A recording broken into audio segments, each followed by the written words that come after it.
It's 11:52 a.m. right now. So this is the last little video that I'm about to do for the moment. So this video I wanted to talk about excuse me. I think I did do a blog post about it. I think I did do a regular blog post about it, but here's the video version of my perspective and my experiences on narcissists and food control. So I've seen certain narcissistic abuse. I don't want to call them life coaches or experts, but they call themselves life coaches and experts. But they say they did videos, talking about narcissistic abuse and food. Move. Come on, man. All these fake notifications, like they're freezing my phone, and then I'm just getting all these fake notifications.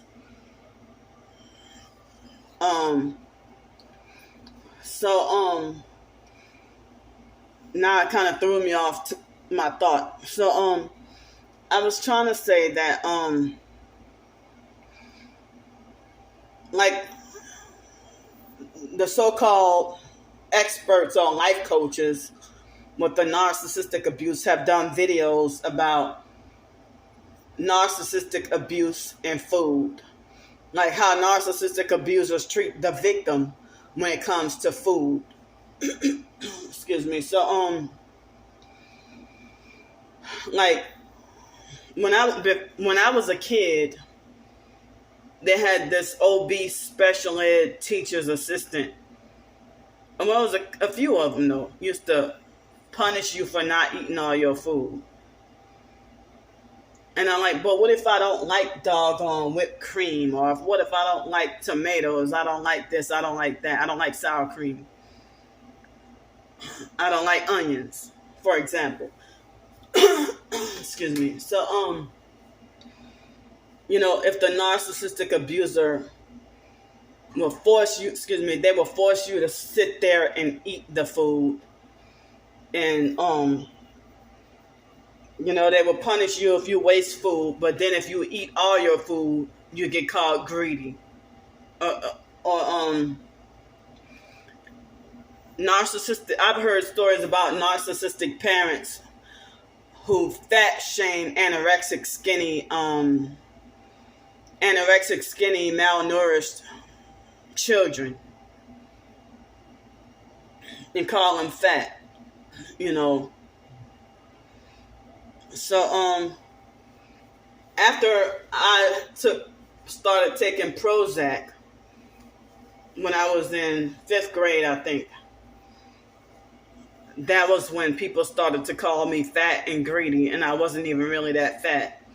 When we were little, the foster mom used to punish us for wasting food and for not eating all our food. And then when we got a certain age, she would get mad and complain, talking about that we eat up all the food. And, when I had to deal with this lady in South Carolina that sent for me to come down there to do some fake deliverance ministry, and she called herself trying to force me to starve myself, all in the fake name of fasting and casting out demons. And she used to gaslight and hide the food and be manipulative with the food and be very controlling and micromanaging me with the food. And with her manipulating the food, I ended up gaining more weight than I ever in my life had. Went from like 240 pounds, like 250 pounds all the way to like 320 pounds dealing with her. Manipulating and controlling food and bathroom trips and everything like that. And so, I've heard about how if they would have a victim that would be a light eater, the narcissistic abuser would try to force them to eat more. Or if I could cook the best filet mignon steak in the world that could outdo any chef on the face of this earth, and a narcissistic abuser would pretend to hate them. They would pretend that the food is nasty or pretend that they hate it just because you cooked it. No matter how it looks, they feel like it's the nastiest shit that they ever tasted. That's how they talk.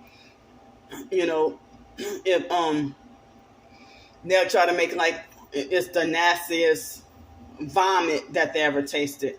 I mean, it can be neat and well presented and beautiful and everything else, but because you cooked it, it's the nastiest thing they ever had, and they'd be just over exaggerating and faking.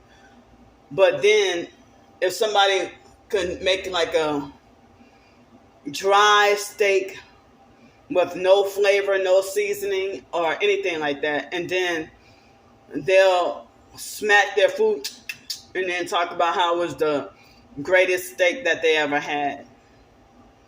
I mean, your stuff can be like tender and juicy and, and still like your talents and everything or your skills will be overlooked while they shun whatever good you might do, but then praise bad jobs of other narcissistic abusers, or regular normal people. So if you offer to treat them out, if they know that you have a hypersensitive ear condition and don't like them smacking food or whatever, but then you take them out to eat, and then they will take advantage of smacking, like you treating them out to eat, and they will take advantage of smacking food on purpose and then mock and laugh at you and try to make an embarrassment out of you, or if you try to treat them to, if you try to make a baked potato dish, and then if you ask them if they want it and they say yeah, and then you go cook it, and then after you cooked it, then they will lie and say that they never told you that they wanted it, and then or they think that they'll treat your food like it's diseased, or like as if they're too good to eat whatever you cook. So just because it's you, the victim, and to try to just make you feel bad, try to shame you, But narcissistic abusers, just like with sex, if they a narcissistic man try to force a woman to sit there and take it until he's done, they would, with food, they will try to force you to sit there, like they will twist their face up and they will twist their face up real mad and talk about that you better eat every single bit of it and you better clean that plate. And so or they'll try to force you to eat expired or spoiled food, and then lie and say that it's fresh and that it's not spoiled. Like with spoiled milk or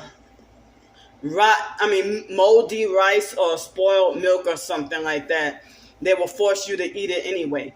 Or they will try to force you to eat what you don't like and try to force you to like what they like. And if you don't like what they like, then they'll feel like you're crazy, something wrong with you. So I wish I could go on longer, but I'll see y'all.